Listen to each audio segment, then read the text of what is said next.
So I'm Kathryn Chamberlain. I'm Senior Fostering Recruitment Officer for Foster with Peterborough, within Peterborough City Council. Okay. What does that mean? So that means that my primary objective is to recruit more local foster carers for Peterborough. So we have around 120 fostering families at the moment, but we always need more to keep up with the demand of children. I can imagine, and that's because, I mean, what sort of figures have we got in terms of waiting lists and things like that? Yeah, so I mean, we always have to find a home for a child or a young adult. So whether that be the primary option is to obviously have them placed with a local foster carer. Yeah. When that doesn't happen, then we have to sort of look at independent agencies, and that's where a cost implication comes in. So it's much better for the child and for the council as well. It's better for the child because they can stay local, they can maintain their family and friend networks, they can go to the same schools, and they've got less upheaval in their life. So that's why we want more local carers. Because the thought of separating them from brothers and sisters, or I don't know, aunts, grandparents, it's awful for them, isn't it? Yeah, so the family networks, that's really important because there may be family members that they're really close to. Yes. And obviously we want to keep that connection. Okay. For somebody who might not know, how does a child become a child who is in need of fostering? Yeah, so it can be for a number of reasons. It can be through chronic neglect. So whether that's their basic needs not being met, they're not being fed properly. There's nutritional deficiencies and things like that through lack of poor diet. It could be more serious reasons like domestic violence, sexual abuse, unfortunately. So it's quite heavy stuff to be honest. And it's not always a nice thing to think about.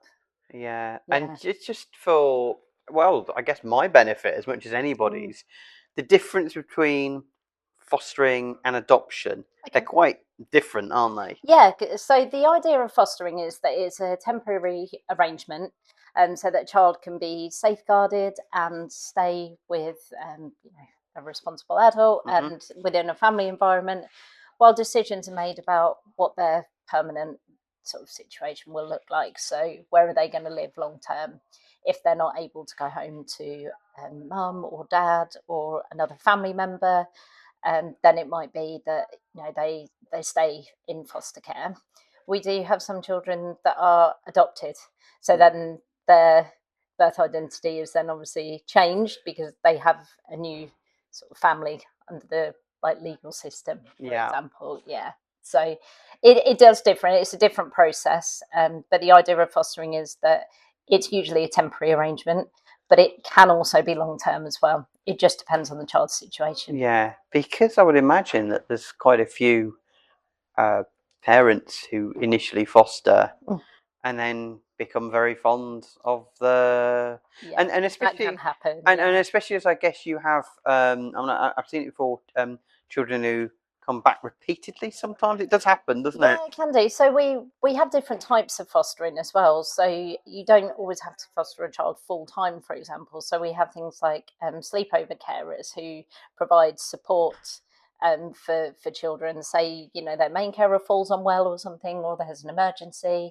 then they can be placed with another foster carer so that they can tend to that emergency, and then the child will go home sort of after that. So there's lots of different options depending on how much time you have, what commitment you can offer, because we all understand that life is expensive and we all need to work at some point. So we try and fit fostering types around people's working commitments and their own family commitments as well. And presumably also about the what they can offer in terms of fostering a child who's 15 is very different to fostering a child who's 3 or something like that. Absolutely, yeah, absolutely. So everyone is normally approved for 0 to 18, but they can specify an age preference, and we can talk to them about what age of child or young adult might fit best for their family and their commitments.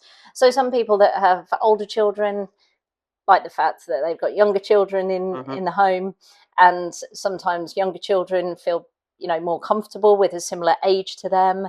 And so we talk about that throughout the sort of the initial stages as well, and try and find sort of what might work best. Yeah. I suspect that there is also that issue of, well, not issue, is that the right phrase, of where there are children already in the house? Yes. Is that Yeah. does that make it more complicated, or not necessarily, or the reverse? I mean, it obviously needs some consideration because fostering will change.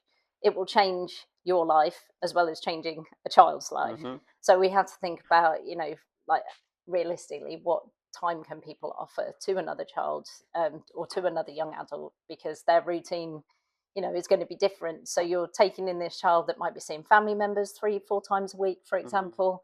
Can you accommodate that if you've already got 2 or 3 children of your own that are maybe going to different schools and things like that? So we talk about that in the initial stages and see how things might work. In terms of those initial stages, let's say I'm well, let's take me. Yeah. Okay. Yeah. A man in his mid-20s, only joking, no, late 40s, Yep. married, Yep. already have an 11-year-old daughter, Okay. who's, very stable. She's a well-behaved daughter. But Yeah. let's say that we could offer. I mean, we have what would you be looking at in that regard? I'm just plucking us out the air, but Yeah. No, it's a good example. And so what we would look for is that if you were thinking about fostering and it was something that you've been thinking about for a long time, and it is, I by the way, I will be honest. okay, Yeah, but wonderful. Well, yeah, this is down this the is line great. maybe, but Yeah, great. So I would say, include your own children. Talk to Mhm. them about it, and obviously age appropriate. But your daughter's 11, Yeah, so that's a good age to be able to sort of sit down and have an open, honest conversation, and sort and of say, how would you feel about another child maybe staying with us for 6 months or a yeah, few months or something, and include them in it and let them ask questions, let them ask us questions. It's all part yeah, of the yeah, process. We always say that fostering as a whole, like family vocation, it's yes. something that's going to affect everyone, so everyone needs to be on board. So we've had the chat with the 11-year-old, with Eliza. Yeah. We think we would be suitable. We think. What happens next? Presumably, somebody visits us, and you Yeah. have to look around the house, do you, or how does Yeah, it we work? do. Yeah, so the first step would be you would have a chat with probably myself or my colleague John, and we would talk about what space you have to offer, obviously working commitments. Obviously, you're already working for Peterborough City Council, who are True. a fostering friendly employer. So Okay. there would be things like additional days off for any training required and things like that. Right. So that's something that can work quite well. So just on that, before we Yeah. go, because I didn't know, a fostering friendly Yeah, employer. yeah. So there are some jobs, I presume, which wouldn't lend themselves so easily. Like, for example, if you did a lot of, I presume, travel abroad, I think that wouldn't be the, Absolutely. yeah, Yeah. So we look at people's availability, yeah. but we have a lot of businesses in Peterborough and companies that are signed up to what we call our fostering friendly initiative. Mhm. So big companies like Anglian Water, for example, Neem Park Trust, Yes. are a few just, for example, that we've signed up recently. So they offer flexibility in fostering emergencies, and they also offer 5 days additional leave for things like training or being able Yeah. to meet with social workers for assessments in the Okay. earlier process and things like that. So, Okay. yeah, so we look at availability. How flexible are your working arrangements? Are you able to drop a child off at school, pick them up again? And then can you make up time in the evenings, for example? Yeah. So we explore all of that with you. Okay. If we think there's suitability from the initial conversation, then the next step would be to come around and meet you both, meet all the family, hopefully meet your daughter as well, Yeah. give her the opportunity to ask any questions, because it's always nice to get their views. We would have a look at the space available, have a look at, how many children could you potentially look after? Is it just the one? Or, for example, could you be open to looking after sibling groups so that they can stay Okay. together? So there's lots of options that we can discuss. So Okay. first step is the initial telephone call, and then an initial home visit. Right. So, you're probably going to tell me that it depends on the situation, but how long does that? How smooth is the process after that? So we've had the visit. Yeah, Let's say you've approved us, if you like, we're Yeah. happy to go ahead. What happens? Yeah.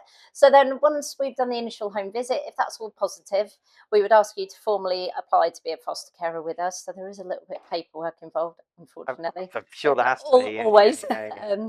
But it's quite brief. It's an application form, a medical form. So everyone that is going through the fostering process has to have a medical by the GP, just to make sure that, you know, they're fitting well, they can keep up with, you know, maybe the demands of a very young child. So we do that. And then the social work assessment part is probably the part that takes the longest. So once we've done like the initial information gathering, we would then have a social worker do a very thorough assessment of the whole family. So taking all the things that we've gathered at the initial stages, but going into much more detail. And that's probably the part that takes the longest.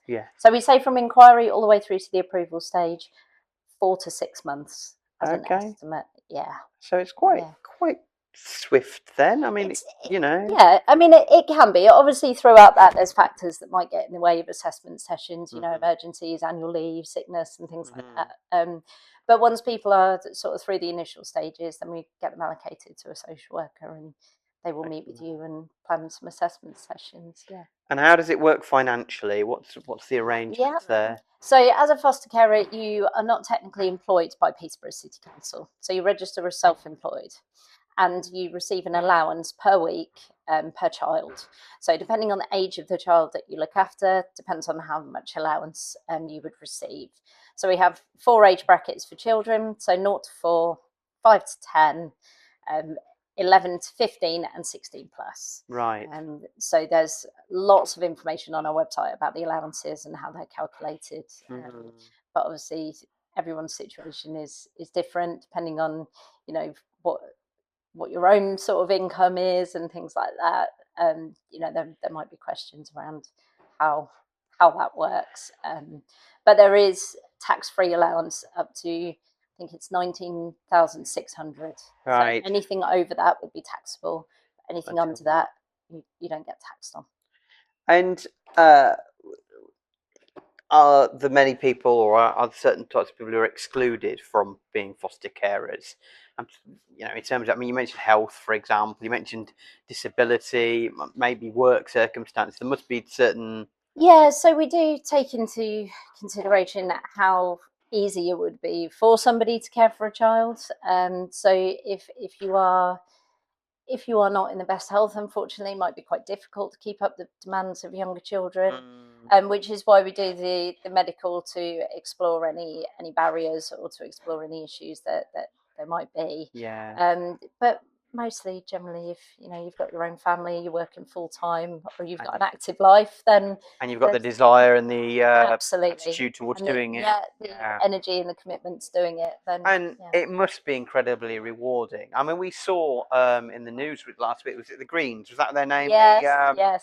I mean, wonderful story. phenomenal achievement for them, but that just shows you how that's obviously something that they've really taken into their life for a long time, and it's people like them that help the system work, right? Yeah, we're very lucky in Peterborough. We've got some really long-standing foster carers, you know, people that have been doing it for sort of 30 years plus, like Stephen and Maureen, you know, wonderful example, and just amazing how many children they've cared for. And, you know, it always sounds a little bit obvious to say, but how many lives they have actually changed, because these people wouldn't have had that opportunity if it wasn't for people like that to be able to sort of offer them that stability and that support and that loving family.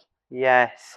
And also there is the other, it's maybe people, it might be for people who can't have children as well. It might be that circumstance as well where for whatever reason it hasn't happened for them in that regard, and now they can kind of see if they would actually be good parents. It's that as well, isn't it? And you know, we take into consideration lots of factors. You know, you don't have to have your own children to be able to foster. You know, and sometimes actually, you know, sort of going into it with no preconceptions with your own parenting can be quite helpful. You know, we're very approachable. We do all of our training sort of in-house as well, so it's done by professionals within the fostering team. So we are quite sort of close knit, and we all work together quite well. Everyone knows one another, so that there is that support element there. And obviously, people starting off fostering, it's going to be daunting. If people weren't nervous, we'd be worried. Yes, kind of. Yeah. Yeah, if you're a bit cold about it, because I don't think we should be under any illusions, and I'm sure that you have something to say on this. It's not very easy sometimes, is it? You've mentioned yourself Absolutely. children who've come from Yeah. very difficult backgrounds, been passed around, and that is Yeah. true to say, isn't it? Yeah, and it takes time to sort of get to know them and get to know, you know, their likes, their dislikes, you know, their triggers. What do they get upset by? How do we overcome that? So there is a level of that sort of patience, availability, that's really important. Okay. Just still talking about fostering, but I'm sure you're going to say, I hope you're going to be positive about this. Peterborough as a place to grow up, to live, to work. I always ask this in the podcast. What would you say about that? Especially if it might be a child who doesn't know Peterborough. Or, what would you say? And I've lived in Peterborough all my life. Yeah. I'm very lucky to have all my school friends here. I'm still in touch with them, my family members and things like that. I think it's it always gets a bit of bad press, to be honest. Well, I asked the question. Yeah. Because I'm trying to promote the city, and it does. Yeah. And I obviously work in the media still. I'm comms, I'm also a journalist as well, and that is why I asked. So I'm sorry, I interrupted you. No, I think it's obviously quite a growing city still. You know, there's lots of new housing developments that are coming up. We can hear some of them. I was going to say there's building works going on doorstep, you know, and so there are new communities being built, which is great. You know, like the Hamptons where I live, for example. When I first moved to Hampton, it was Hampton Hargate and Hampton Vale. Yeah. Well, now that I think there's about 6 or 7, and there's thousands of new houses, so it's a really good place for families. You know, there's schools, there's shops, there's cafes. You know, we're not far from town centre, places like Hampton, Yaxley, things like that. So accessibility wise, and things that are up and coming, I don't think it's the worst place to live. No, I don't either. I just thought of that. Just something as well about fostering. Does the foster child have a say in where they go? Because I haven't actually asked that yet. How does it work with that? Yeah, so it can be quite difficult sometimes for us to sort of get matching exactly right, because what we're looking for is something that is hopefully going to work. So we look at where that child might go to school, for example, if they're attending school. And if the foster carers can make that work, then we think, okay, well, that might be a good match. But unfortunately, we're not in the position where we can give them an option. Well, you've mentioned the numbers earlier on. Of course, it's just necessity, and that's the thing. The difficulty and the challenge that we have in fostering is that most of our fostering families don't have any spare rooms or spare beds, so they are at capacity, unfortunately, which is why we need more to keep up with being able to safeguard local children. Of course, but more positively about it, and we mentioned obviously the foster carers as well. But what about your role? It must be incredibly rewarding. You helping this system to work. Yeah, it is, and it's. I think probably one of the favourite parts of my role is actually meeting people that say, do you know what? Yes, we really want to do it. We've been thinking about it for ages. Let's have a chat. Let's go for it.